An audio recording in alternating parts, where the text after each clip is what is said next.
Hello everyone, today we will make a beautiful giraffe. So draw the lines of the fingers. Now make some designs inside the fingers as we are making. Draw its eyes, nose and its mouth. After we will make its neck and then we will put some patterns inside its neck. Now color it, draw some leaves and it's ready.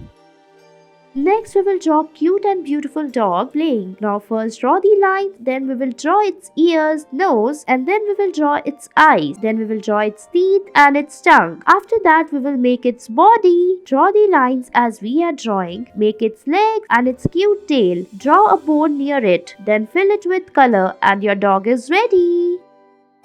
Next, we will draw a cute dinosaur. First draw the lines, then draw its neck and fill the lines inside it. Now we will draw its eyes, its teeth, then we will draw some lines on its back as shown in the video. Then using different colors, color it and it's ready.